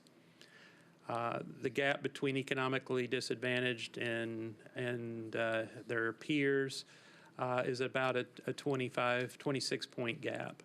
So, you know, the disparities are large. English learners, only 6.5% meeting that benchmark, a little over 10% of our students with disabilities. Generally, the differences between males and females are, for most subgroups, pretty small, but we do see a few areas where there's a gap of 3 or 4 points. In most cases favoring the males, that's the case with our economically disadvantaged students, our English learners, our students with disabilities. But we do see females outscoring males by 3 points in our Hispanic subgroup.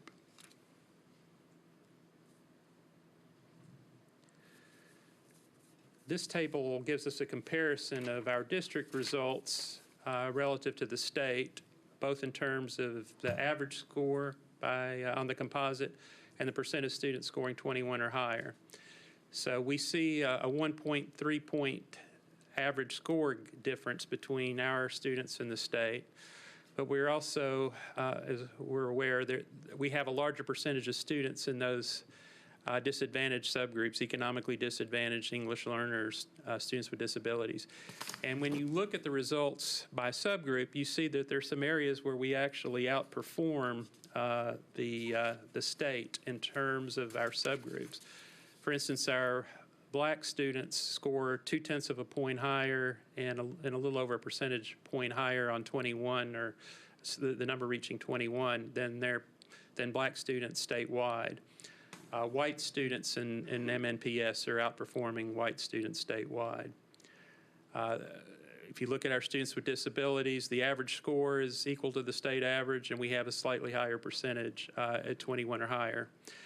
The results are not where we want them to be, as Dr. Joseph mentioned, but when you see the breakdown by subgroup, it tells a little different picture, and there are some areas where we are, again, comparable to the state.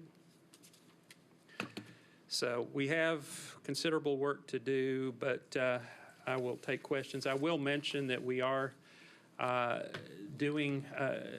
involved with a district-wide initiative to use some ACT test prep materials that have been piloted with success in a couple of our schools, a product called Analyze Ed, which gives us feedback on practice tests that we can target some specific skills and areas for students to address.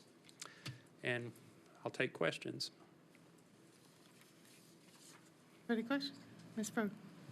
So I know the ACT is the hardest score to move, and we're seeing this tiny incremental movement. What would be a reasonable, if we truly were just to do very well in our ACT preparedness, what percentage would you expect the scores to increase? Well, that's. I know it's relative. It is a relative matter. I think to see half a point on the average is pretty significant increase, especially when we're testing all of our students. But when you start what we really need to focus in is percentage of students hitting benchmarks. And as you saw, we have slightly under a third of our students currently hitting that 21. I think we're going to be setting goals of probably in the neighborhood of 2 to 3 percentage points, which is pretty aggressive. But that preparation has to start early. We know that these scores are highly correlated all the way back to when we looked at them years ago. Third grade reading and math scores are pretty pretty strong indicators even of ACT. We have some time, to address, change those trajectories. But I hope that the test prep material gives us a little bit of a bump, but you can't address all of that with test prep. It's obviously getting that foundation for students. So you're saying 2 to 3 percentage points per year of students hitting benchmarks? Hitting the 21, for instance, on the composite. Now, that's going to be a goal. That's not an easy goal to hit, but that's what we're looking at. Okay, thank you.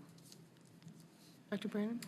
So who provides the Analyze Ed to the few schools that are receiving that assistance? So in recent years, it's only been a few schools that were involved, but this year, the district is paying for that to happen at all of our high schools.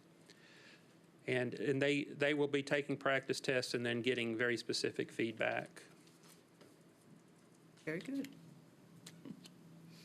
I think it'll be important for us to ensure, let our kids know about Khan Academy and the free materials that are available for students to be preparing with as we connect with Analyze Ed, to make the connection on where did they go for free supports and getting that word out to both parents and students.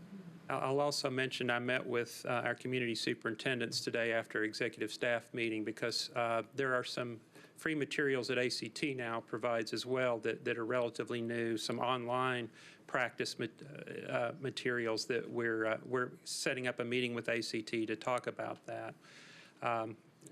Again, you don't want to overdo it with too many different initiatives, but these are opportunities for students to get feedback on their own performance. Ms. Hunter? I'll just speak about that book that just kept going on while you were talking. It's called The New Urban Crisis, and it talks a lot about, and I was actually trying to get to my notes that I'd taken, but it talks a lot about disparities in wages, disparities in income, and disparities in education, and the impact of all of this when we graduate these kids and they're not ready to pursue a job, career, or college is really serious, and it's really serious in a city like Nashville, a mega city that's growing so fast because it's good to have growth, but it's not good when we're not growing everyone. So, but yeah, that's what that was. Sorry. I just think it's going to be really important. The counseling that we give our students is critical. We've got to make sure every ninth grader in this district knows that if they get a 21, they can get 2 years of college free, and by getting them to know where they are early and encouraging them to keep working towards that is the counseling work and initiatives that I think we have to do to create that sense of urgency and understanding as we go through, because I don't think we do that as well as we could or should, and it has to be a focus for us within our schools. All kids should be conscious of where they are and what they need to do to be preparing for it, because again, it's a great opportunity to be in the state and have 2 years of college covered, and to see 1 in 3 students actually qualifying for it says that there's a lot of room for improvement on our end. And then we've got to be more aggressive in making that known. And I'd like to ask the students, since you're on the panel, do you hear, how has your experience been in terms of people communicating with you about getting ready for the ACT, the importance of the test, and pushing you towards that?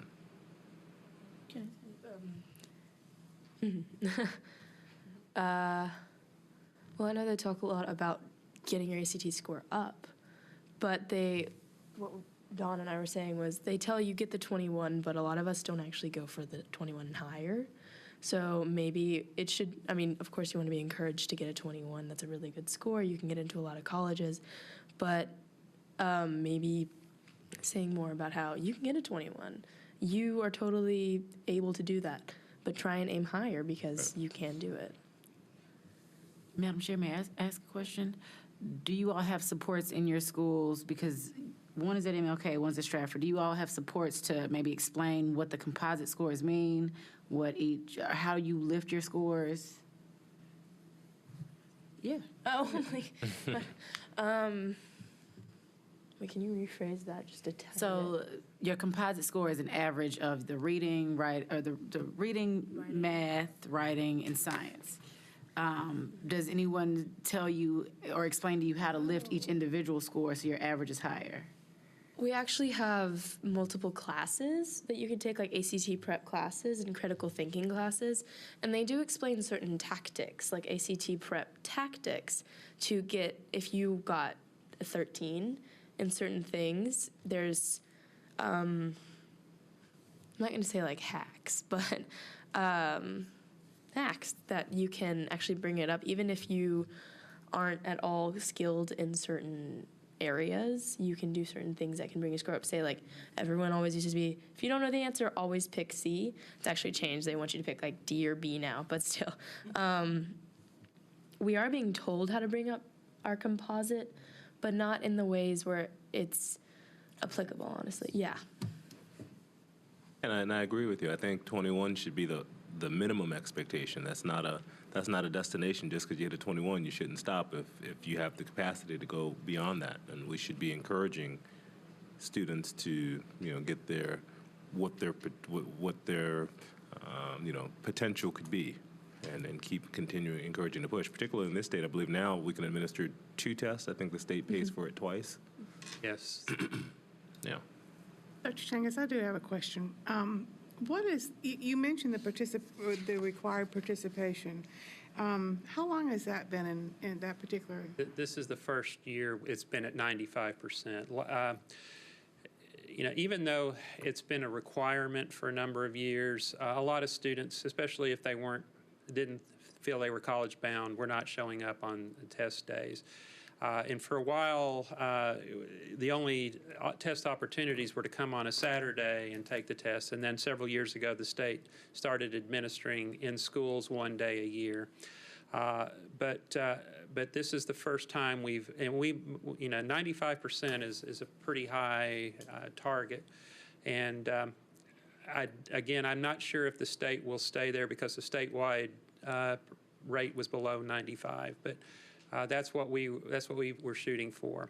Now, I will add that there's a requirement by law beginning this year to get a regular high school diploma. Students have to attempt the ACT. So we're going to be pushing hard. We just had a fall administration, and that was just completed makeups today, in fact. And we will have another opportunity in our buildings in the spring. But we've got to get every student tested. Do you find that to be, what's the word I'm looking for? It seems like it's punitive instead of encouraging. I'm asking, you don't have to answer that. I'll let Dr. Joseph answer that. You want students to have, are you talking about the 95% participation rate or the requirement for individual Both, students? yes, all of the above. Yeah, well, the 95% participation rate is kind of a constant in accountability now under federal law. With other assessments, that's been the target for end-of-course exams. For TCAP, we've always had to hit that 95. It's a little tougher, though, with an ACT test where we have limited opportunities within the building. But I have a feeling there'll be some more discussion around that requirement. May I ask a question? Ms. Beering is next. I just want to share that I'm aware of a booklet. It's actually a pretty thick book where a student who has taken the ACT can go back and look at where they scored below a certain point. And there are multiple examples of how to raise your score in that area. And I know that they gave those to students at Hillsborough several years ago. I suspect those are still in use. Are they? Do you know? Those types of resources are still out there, and there are other tools like Analyze Ed and some other things that ACT is doing. But yes, you can get some fairly specific feedback on your skills and your deficits. So you mentioned Analyze Ed, and so did Dr. Brandon, and it was on our consent agenda tonight. And so is that what's bringing it to all of our schools then? Okay, because it was just at a few schools prior to that? Correct. It was piloted, and I think there were 2 schools last year. But there may have been as many as 4 schools in recent years, but I'm not sure who was. I think that was funded by one of our partners, but I'm not sure if that was Alignment Nashville or someone else. Ma'am. I was going to ask particularly on the ACT prep. You can see in the booklet that it says how there are the economically disadvantaged students, how they have lower percentile scores. I was just wondering, are we doing more? And if so, what to prepare, target certain students who are disadvantaged in certain ways, who aren't being prepared? I mean, I can tell from the 2016, 2017, we did raise things, so that means it is working, but are there certain things that we're doing to help bring it up? Well, that's a great question, and that's now that this is obviously, and ACT's been an important part of our reporting. And we've had goals of getting students college and career ready. Now that it's also part of our state accountability, that schools are getting, it impacts the report card grade that they get from the state. I think we will be even more. There'll be a greater concerted effort to address specific skills. But the challenge with our economically disadvantaged students is pretty much a challenge with all of our assessments, and that's got to start before they get to high school. We've got to start addressing that earlier. Those trajectories are hard to change in a short period of time if we don't get that foundation. But I know that we have principals that are very in tune to their data and which subgroups are performing well and which are not. Any more questions or comments? Thank you, Dr. James. Now I am leaving. Okay. Thank you very much. Dr. Joseph? Okay, the district calendar. There we go. So tonight we're going to share a draft of the 2018-2019 calendar. We posted it on the website tonight, and we're going to allow for input into various aspects of the calendar, not only for this year, but for future years. We have a survey, and it's going to go live tonight at 7 o'clock, and it'll be available until Monday at midnight to give us opportunity to get feedback and the board opportunity to see feedback on it before you actually have to vote. So we're not asking you to vote tonight. We're just going to present it to you tonight. So again, you can go to www.mnps.org to see the proposed calendar and to access the survey. Very short, I think 4 questions to just keep us going there. But there's a lot of work and thought that goes into developing a calendar. Every year, the district convenes a calendar committee with representatives from a cross-section of the district, from schools to departments to teachers. The objective is to meet the state calendar guidelines for the number of instructional days, balance the number of days in each semester, and ideally each month, schedule professional development and planning per state and MNEA guidelines, so these days aren't disruptive to instruction, and to work within our testing windows.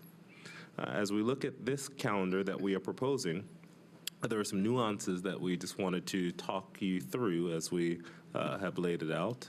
First, we've traditionally experienced some attendance challenges due to the University of Tennessee, Knoxville, and TSU homecomings. As we looked at the data on those weeks, we've had lots of staff that have not been in school, so we've looked to align our calendars the best we can to those days so it's to not have an instructional impact on us. We know that a calendar draft can't address both homecoming dates, but it was designed to help us address TSU since that was the local that had the most significant impact, and it was in October. UT Knoxville's homecoming typically happens much later than our fall break has been. This draft does balance the number of days in each semester as closely as possible. It starts school with a full day per teacher and principal input on August 7th. allowing for additional time to adjust schedules and transportation. It utilizes the half-day on March 14th, allowed by the state, that gives time for afternoon parent-teacher conferences.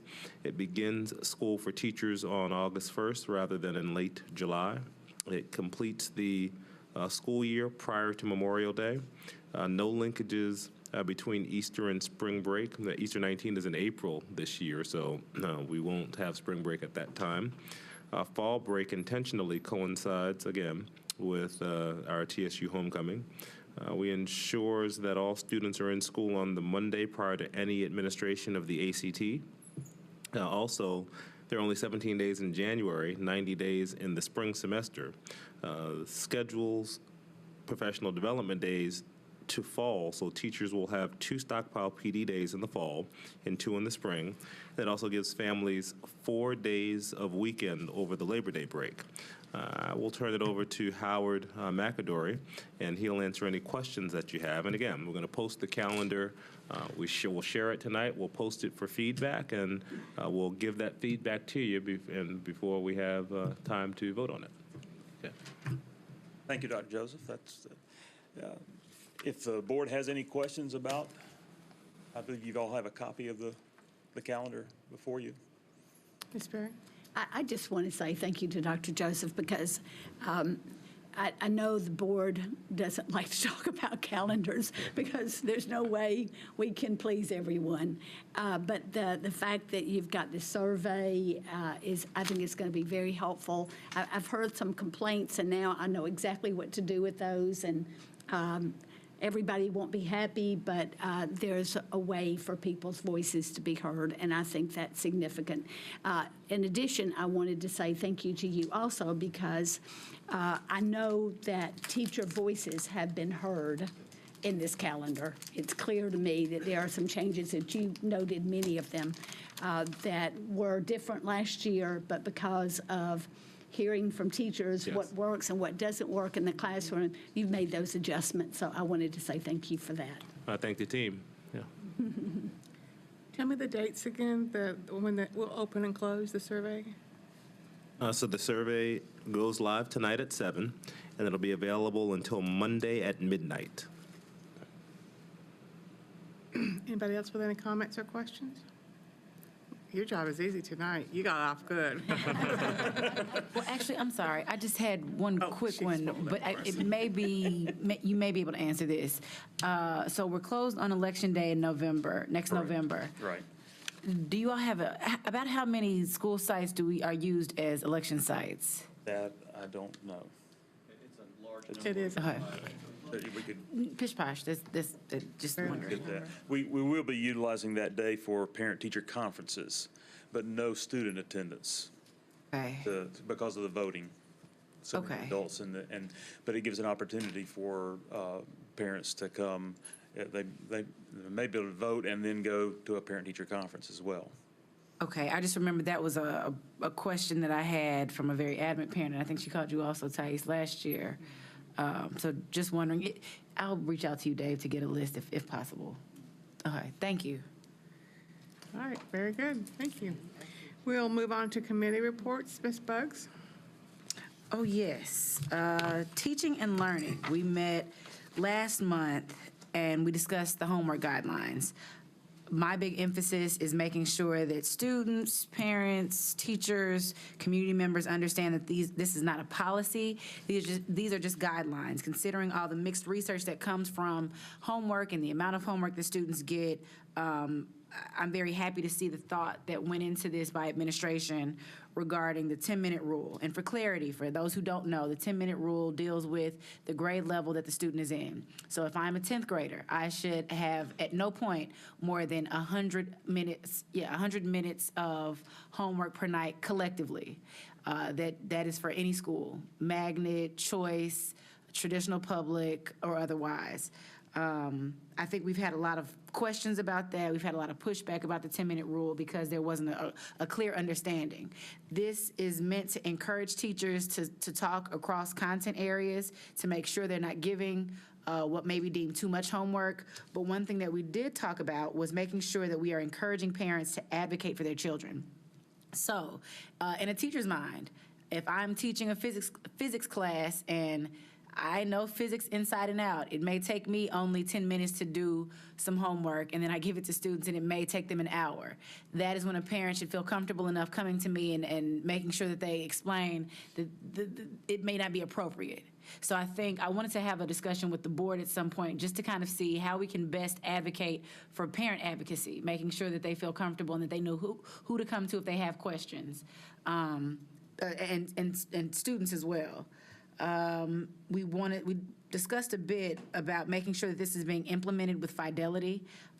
It was mentioned that administration discussed this with principals and school-level leaders over the summer before we even came back to school to make sure that there were no questions and to make sure the questions that were had were answered. But it might be necessary to maybe go back and make sure that that's reiterated, even if it's just through a memo or an email or a brief discussion at another principal meeting. And another big, I don't know, I guess, pat on the back, or a reason for the pat on the back for the administration is that homework was brought up so often during the listen and learns but last year. So I think it's important to note that this wasn't just something that was developed on a whim. It was developed because that's what parents and teachers were saying that they wanted to discuss. So could we briefly open up the floor just for a moment to see if there are any suggestions on how we can make sure that parents and teachers or parents and students understand how they can kind of advocate for themselves with regards to this or any other guideline or policy? I think that would be best addressed in a T&L meeting. Okay. Does that conclude your report? That's it. Okay, very good. I do have a very short board chair report tonight, and so one of the duties of the Board of Education chair is to ensure that our committees are functional and meaningful. Personally, I strive to ensure that each board member is matched to a committee to their liking, if I can. That being said, I'm going to announce the committee's assignments for the coming year. They've been completed. Budget and Finance for the operating is going to be Thais Hunter, and the vice chair is Mary Pierce. Budget and Finance for Capital Needs will remain Sharon Gentry as chair, and vice chair is Dr. Branham. The Director Evaluation Committee is unchanged, with Will Pinkston being chair and the vice chair being Dr. Gentry. The Governance Committee chair will remain Amy Frogg, and the vice chair is Thais Hunter. Naming of Schools chair is Dr. Brandon, and vice chair is Jill Spearing, and that remains unchanged. Teaching and Learning will be co-chaired by two of our outstanding educators, Ms. Spearing and Ms. Buggs. The Community Engagement Committee chair will be Ms. Buggs, and the vice chair is Will Pinkston. And then all the administrative assignments are to remain the same. So thank you all for serving in that capacity. I appreciate it. And that concludes my board report. So now we'll move into announcements if we have some. Have one announcement. Granbury will host the second Trucks and Tunes Festival and concert on October 21st, with it beginning at 3:30. The festival begins at 3:30, and then the concert will be at 5:30. Trucks and Tunes? Trucks and Tunes. Catchy Food trucks. Oh, and very tunes. good. Ms. Buggs, do you have any announcements? I just wanted to announce that Westmead Elementary has a new pencil partner, Burlington, which is opening a store nearby. Great. And Burlington has given $10,000 to the school just for teacher supplies. So I know the teachers are thrilled with that, and we want to welcome Burlington aboard as a pencil partner. Thanks. Great. Ms. Spearing? Yes, thank you. Sadly, I want to convey condolences to the family and friends of Mrs. Willette Lanier. She was one of our reading interventionists who had a stroke at school. She was a retired teacher and from MNPS, and she worked as an interventionist for 3 years. We appreciate the work that Mrs. Lanier has done for the district, and we hold her family in our prayers.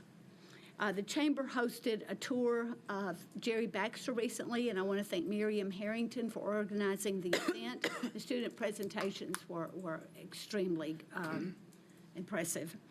At Graymar Middle Prep, Sonia Brooks had about 15 community members there for a community meeting and a luncheon. And I participated in Dan Mills' Walk to School Day with about 400 parents and community members. It felt like quite a parade. And I want to thank Dr. Joseph for the educator voice sessions that I know that was a grueling week for you and your staff. But it was, I was so proud of the teachers for coming and speaking and having a way to communicate with you directly. Thank you for that. The PAC, the Parent Advisory Committee meeting met at Park Avenue, and we appreciate the work of that committee. Goodlettsville Middle had a well-attended Hispanic Heritage Celebration. It's always beautiful to hear the children's voices and hear them perform. Maplewood Monday will continue on Monday, October 23rd, with lunch with the community partners at 11:30. Thank you. So on October 28th at 11 o'clock a.m., from 11 until 4, the CNET Fall Festival and fundraiser for the victims of recent hurricanes will be held at the Global Mall near the library in the park. There will be face painting, food trucks, and Halloween costumes, judging, trunk or treats, and other family fun activities. And also, over the fall break, my 13-year-old son built a blueprint for one rabbit hutch. His wonderful father took him to Home Depot. He built the rabbit hutch. He purchased 2 rabbits, and then one of them got away, and then he ordered another rabbit that's now expecting, and his wonderful mom took him. So he has 2 rabbit hutches, so if anyone wants to buy rabbits on the 29th, we will have fresh rabbits. Congressman Cooper has asked that I invite students and let you all know about the Academy Day that's coming up this Saturday, October 21st. Registration begins at 9:30. Academy Day is kind of a staple of Congressman Cooper. You can meet representatives from the U.S. Military Academy, the U.S. Air Force Academy, U.S. Naval Academy, U.S. Merchant Marine Academy, U.S. Coast Guard Academy, National Guard and ROTC programs, and the U.S. Department of State. Many, if not all of these, require a nomination from Congressman Cooper. So if you know of young people that are interested, please let them know that it will be held at Congressman Cooper's office at the Nashville Public Library, 615 Church Street. Also, Mrs. Pierce has asked that we let you all know that the Hillsborough Construction Update Meeting will be held this Thursday, October 19th at 6 p.m. in the Hillsborough High School Library. Lastly, we are coming up on the end of our Envision Napier process. For those of you not familiar with it, it's similar to Envision Casey. MDHA has acquired a number of grants to rebuild those housing developments. If you are interested, please feel free to go to the next meeting, which will be also held this Thursday at 8 a.m. at 648 Claiborne Street. If you have any questions about any of the subgroup meetings, they have community meetings, education meetings, a little bit of anything, any facet of the development that you're interested in, please feel free to reach out to me and I can put you in contact with the right liaison. That's it for me. I don't have any announcements, so Be there no further business. This meeting is adjourned. thank you. Great meeting. Yes, it was.